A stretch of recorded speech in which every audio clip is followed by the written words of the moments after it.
let's move into pandemic nonsense because it's never going away, apparently. We shouldn't Canadian, let it. We shouldn't let it. Everybody needs to be reminded of yeah, what, again, those who forget history are doomed to repeat it. We yeah. cannot forget what these people did and how they punished anybody with a skeptical mind and how they enriched themselves while destroying your life and robbing the public purse. Sheila Copps. Uh, Canadian ERs closed their doors for at least 1.14 million hours since 2019. This is Globe and Mail investigation. Finds burnout since Yeah. the onset of the pandemic has led to hospital staff shortages across the country, with rural communities hit the hardest. My goodness, it's almost like they shouldn't have laid off all those unvaccinated healthcare workers. Yeah, yeah. Think we're having the same issue that we had, we're having out here in BC too with our paramedics. They're not having enough paramedics. They don't want them want to work. Some of them have left. And again, we're in the province where we were one of the last places in the entire world to drop our healthcare or our vaccine mandate against healthcare workers, which included paramedics. So it equaled into British Columbia somewhere around like 80 paramedics, which they have to go and choose, and you have to have shifts going around the clock. And so Right. when you have 80 paramedics that are not allowed to work, it was, people were getting burned out for overworking, and it was just, there wasn't enough paramedics. It's sick and twisted. And I remember right in the beginning of this, like this isn't anything new, how their measures were affecting healthcare. Right away, we saw when they canceled, what did they call it? The word they used for canceling non-important surgeries. Yeah, Elective elective. surgery. Well, I don't even know if that was the word, but literally, we reported here at Rebel News immediately how people were dying because of that. There was a father, Jerry, who was the father of two, who needed a pacemaker. And Yeah. they told him, oh, I'm sorry, your surgery is on that list, so you have to wait. And he literally died because of it. Like, it's so sick. It's so evil. And even now, like, the truth is starting to come out to the masses. Global News is talking about the vaccine injury program. I see they did a piece on it about how the people who are injured are not being treated good. It's like, yeah, we were called conspiracy theorists for covering it before, but By I am Global happy. News. By Global News. Yeah, by Global News. So I'm happy the masses are seeing it now, but because it's trickled out so slow, it's like people won't catch it. You know what I Yeah. mean? You, It just goes over their heads. what I hate is Global News, and Tamara and I talked about this yesterday. Global News now talking about the vaccine injury support program that doesn't help people at all.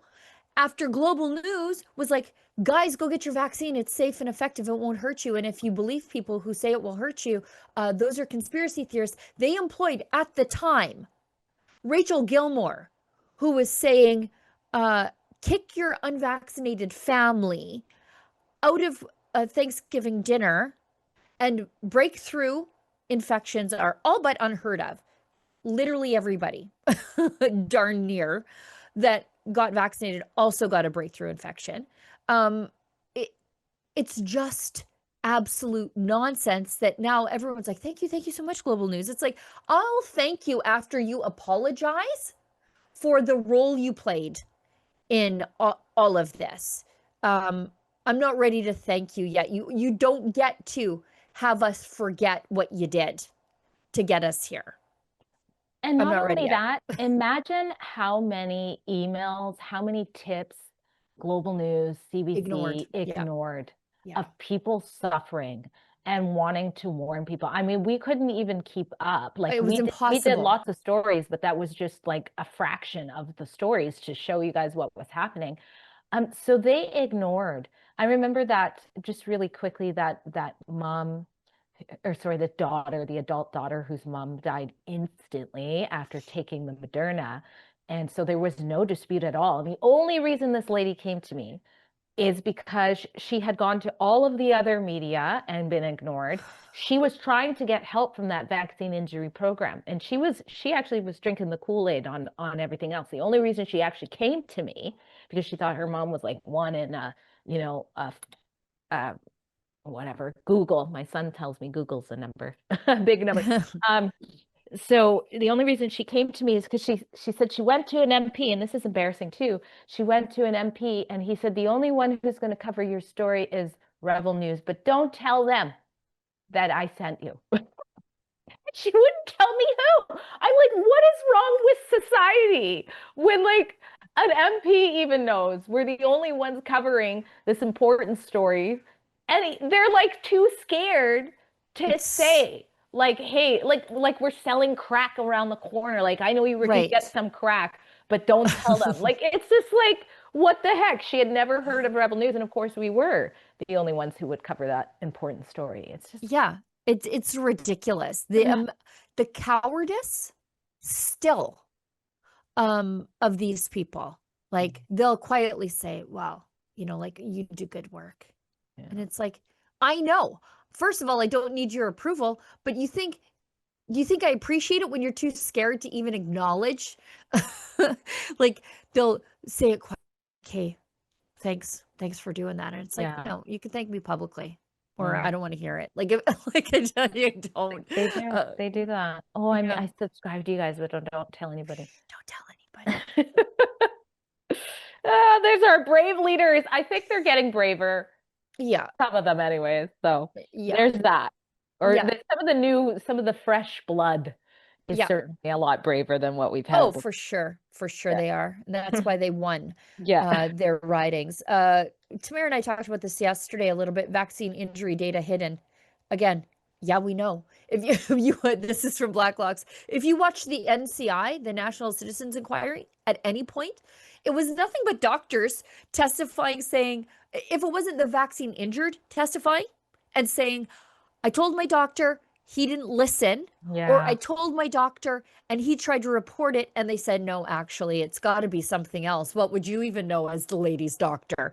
And then it was Yeah. doctors testifying saying, I submitted vaccine injury claim after claim after claim after claim, and they were all turned Rejected. down. They were all rejected. So whatever number that we are seeing now, multiply it by 10. Oh, at least easy. Yeah. And then the only ones, like in British Columbia, Bonnie Henry, who's getting that award with Dr. Tam, they're getting that, I forget the name of that special award, but Oh, the Order of Canada, Canada's highest yeah. civilian order. It just, anyways, I saw you guys talked about that too, but she made it so that she was the only doctor in the land, in the province, that could actually do an exemption for these maimed people. And of course, she only put out about 80. So again, that's just a fraction of who actually needed it. And they were so obviously injured that she couldn't avoid it, but she still took months of them suffering and being discriminated against, like the unvaccinated.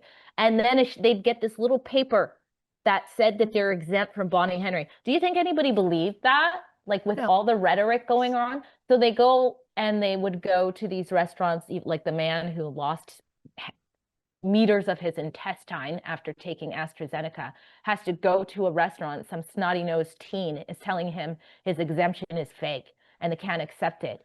Like, oh, it's so sick. And we all know, not just people in the course of our reporting, but people in our personal lives who have been vaccine injured. Like, I know people who might not even describe themselves as vaccine injured, but definitely vaccine inconvenienced, like developing fresh allergies that never existed before, autoimmune disorders that were in remission, coming back, unmanageable now, lots of that stuff. I met a man who's a Rebel News supporter, and I've known him for years. I see him at all of our stuff. And then I saw him at our, I don't even want to talk about it. I saw him at a screening of our Made documentary, and he had a stroke because he had to take the vaccine against unemployment. And I think the majority of people took it against unemployment, those people who did. Or against social isolation. I don't think, actually, I can tell you what I think the number would have been: about 1/4 to 1 in 3 who would actually take it because they thought it was effective. And the reason I know that is Lacrete, Alberta, 11 hours north of the city, the end of the road. What a town of 3,000, 3,500. They are in Mackenzie County, and the town council there in response to the provincial government imposing vaccine passports, vaccine restrictions, whatever. They said, no, we're not doing that here. And they were so far away from the capital city that who could come up there and police them, right? Yeah. So you didn't need the vaccine to go to your job, do your business. In fact, they said to the gas company, ATCO, and lots of natural gas up there, if you want to do business here, you cannot have a vaccine mandate on your job sites, or you could just get out. And about 30%, 1/4 to 30% of people actually got the vaccine up there, absent of coercion. So the rest of the people were definitely coerced when you look at society as a whole. Oh, for sure. Anyways, he had a stroke, and he went from being a virile young man in the prime of his life, in his prime earning years, to somebody damaged for the rest of his life because he didn't want to lose his job. And we can never let these people forget. And I don't think we'll ever know of the full scope of what they've done, because people are damaged in ways that we don't even know, and that they don't even know. How many people are like, God, all of a sudden I have psoriasis, like an autoimmune disorder. They don't know where it came from, but it could be related to that. They don't know. We'll never know. Yeah. And then you get offered Maid, that mom of, I forget how many kids she has, but she's paralyzed after taking it. Kayla Pollock, I believe is her name. Yeah. And they offered her Maid twice. Oh, sorry. Here you go. We have Maid for you. And of course, she keeps saying no. But if you are as frustrated with us about all this, we do have a petition, and we do have new elected officials in power that can be made aware of that petition at our special website called nomoreshots.ca. We've already had quite a few sign it, so we should do another round of drop off there. So over 50,000. But let people know this is, our goal is 75,000. Let them know that this is still an issue. And I think the good thing is that the officials are more comfortable now talking about it. But we don't want history repeating itself, so we can't let it go. So yeah. And I think now, with the benefit of time, there are a lot of people who are like, they told me breakthrough infections wouldn't happen, and then I most definitely got sick, right? Like, there are a lot of people who actually believed everything until they got sick. And they're like, oh, dang. The unvaccinated need to get vaccinated because those who are vaccinated are still getting the virus. It was like, what? What are you talking about? Yeah, the disease only got you if you stood up in a bar, but if you sat down, you were fine. And it only went clockwise in the grocery store. If you went counterclockwise, death. Death comes counterclockwise in the grocery store. I want to tell everybody about our Rebel News birthday party before we hit the ad break. So Thursday, September 18th at 6 p.m. It's at the Carriage House Hotel and Conference Center in Calgary, Alberta. We've got live music, we've got cocktails, hors d'oeuvres, a meet and greet, and photos with your favorite Rebels. We actually had our 10th birthday back in February, but we were in the throes of prorogation, the Liberal leadership campaign, and what we knew to be an impending election campaign. So it was very busy. We had to work. We put our party aside, and we were planning it. We kept having to move it because of work, and now we've just decided there's always going to be work. We have to pull the chute on this thing. So it's September 18th in Calgary. Please join us to celebrate all of the hard work that our Rebel employees have done, bringing you the truth, bringing you the other side of the story, advocating for the little guy, and standing up for freedom. And we just want you to join us, because you have been part of this journey with us as well.